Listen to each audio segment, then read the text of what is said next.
Okay, gentlemen, I wanted to give you an update video on my Steinhart Ocean 1 39mm.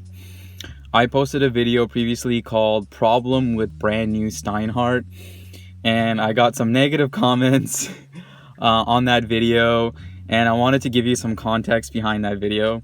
So I am a complete watch noob. I'm totally new to this industry or hobby, if you will. I've always been into watches as a kid because I have a deep appreciation for time. And so I thought it was time for me to get a mechanical watch.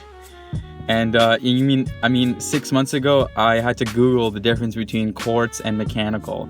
So that's how new I am to this industry. And I started to read up on watches in forums, watch forums, Rolex forums, and I came across this watch here, the Steinhart. And so I decided to start this channel and make videos about my experience living with this watch. And so when I found out that I was running 15 or 20 seconds ahead per day, I thought I'd make a video about it and title it Problem with Steinhart. And thanks to a lot of you guys and all your positive comments, I realized that it's not actually a problem. And I got a lot of helpful tips from you on how to slow the watch down. So thank you very much. For those of you that had all the negative comments, they were at least funny to read to me. So I welcome those too as well. But I am totally new to this watch game, and I thought I'd share my experience living with this watch and what it's like to be an amateur watch enthusiast. So I'm gonna do a quick update on this watch and all the things I've done to it.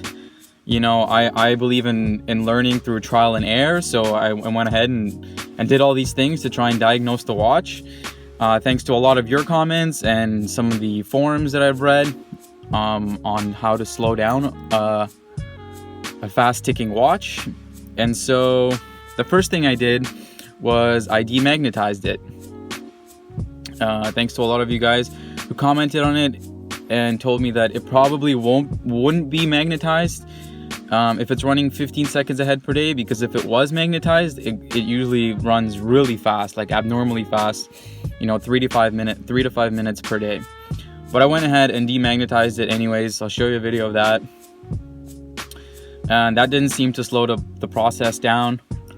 And so a lot of you think that a lot of comments I saw was to try and rest it on its side and see if that helps to slow it down. Mind you, this watch is only about 2 months old, so it's still quite new. Maybe there's like a break-in period. I don't know, you tell me. Do watches need to have like a break-in period the way car engines do? You know, they need to run 1,000 miles before you can really push it. Is that how watches work? I don't know, you tell me. So I've been doing that. I've been resting it on its side, usually on its crown like that, before I go to bed. Now, the third thing that I have done was I let the watch sit stationary and let the power reserve deplete completely. And then I manually wound the watch. I'll show you what that looks like. Pretty simple. Unscrew the crown.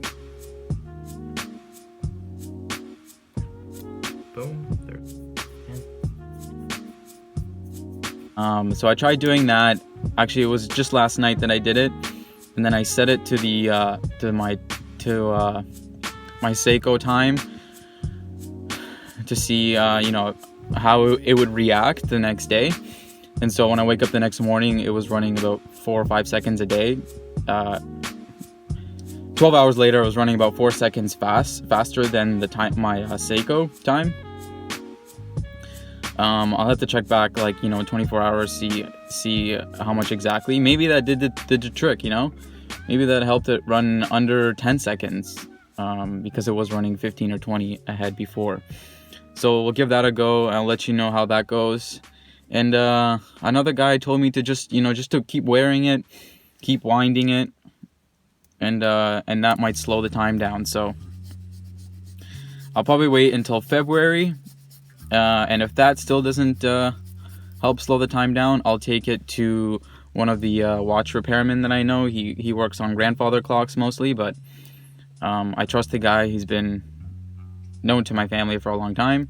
So I'll take it to him to get it regulated, or maybe I'll just do it myself. I like getting my hands dirty and figuring stuff out on my own, which is why I've been starting making these videos and just videotaping them for you guys, bringing you content and taking you along this journey of mine as a new watch enthusiast. So if you have any comments for me, I'll read every single one of them. If you have any negative comments, I also read those. Those are welcome too. Just make sure they're funny. So yeah, let me know if you have any suggestions. I do love this watch greatly. Every time I look at it, I feel happier and happier about my purchase, especially as a new watch enthusiast. So yeah, I couldn't be happier about it. And the next video I'll post will be top 3 things I love about this watch and why I bought it, and perhaps the top 3 negative things about this watch, because no watch is perfect. But I still haven't really found any negatives yet. I might have 1 or 2 things, but they're very opinionated to me, so it's very subjective. So thanks for watching again, guys.